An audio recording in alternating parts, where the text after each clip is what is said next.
আমি এখন রয়েছি পটুয়াখালীর সদর উপজেলার কালিকাপুর ইউনিয়নের ডিবাপুর গ্রামের। আজ রাতে প্রায় 12:30টার দিকে পটুয়াখালীর যে ডিবাপুর শাখা রয়েছে গ্রামীণ ব্যাংকের, এখানে দুর্বৃত্তদের আগুনে দেওয়ার চেষ্টা করা হয়েছিল। তবে এখানের তেমন কোনো ক্ষয়ক্ষতি হয়নি, কিন্তু এখানের যারা পাহারাদার যারা ছিল, রাত্রে যারা এখানে রাত্রি যাপন করেছিলেন, তাদের সতর্কতার কারণেই এই ব্রাঞ্চের বা এই শাখাটি রক্ষা পেয়েছে। তবে আমরা আপনাদেরকে বলে রাখি যে আজকে কিন্তু সাবেক প্রধানমন্ত্রী শেখ হাসিনার বিচারাধীন রায় ঘোষণা করা হবে এবং এই ঘোষণাকে কেন্দ্র করেই কিন্তু এই আগুন দেওয়া হয়েছে বলে এখানকার স্থানীয় মানুষ বা তারা কিন্তু বলছেন। তবে আপনাদেরকে আমি বলে রাখি যে পটুয়াখালীতে কিন্তু 13 তারিখ লকডাউনকে ঘোষণা করে যে স্মৃতিস্তম্ভে যে আগুন দেওয়ার চেষ্টা করা হয়েছিল, ঠিক সেইভাবেই কিন্তু আজকে গ্রামীণ ব্যাংকের এই যে ডিবাপুর শাখা রয়েছে এখানে কিন্তু আগুন দেওয়ার চেষ্টা করা হয়েছে। এখানের আমরা একজন প্রত্যক্ষদর্শীকে পেয়েছি, আমরা যদি একটু তার কাছে জানতে চাচ্ছি কি ঘটেছিল আপনাদের এখানে বলেন। এটা গতকাল রাত 8টার দিকে আমি বাড়ি চলে গেছি এবং এখানে ভিতরে ছিল আমাদের night guard, manager sir, Mohammad Nashid sir, Golam Rabbani sir, চারজন ভিতরে ছিল।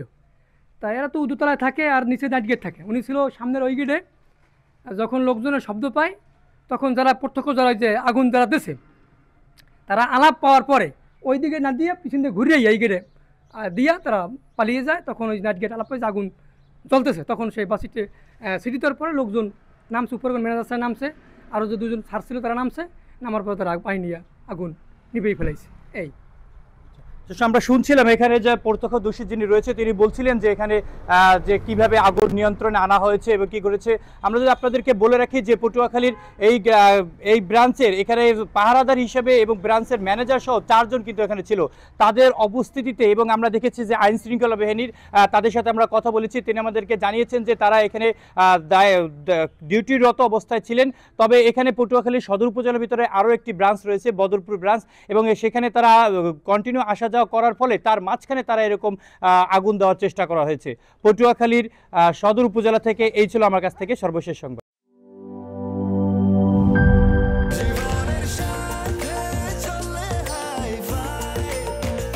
স্বাস্থ্যকর অল টাইম ফ্যামিলি কেক, সব সময় অল টাইম হেলদি লাইফ।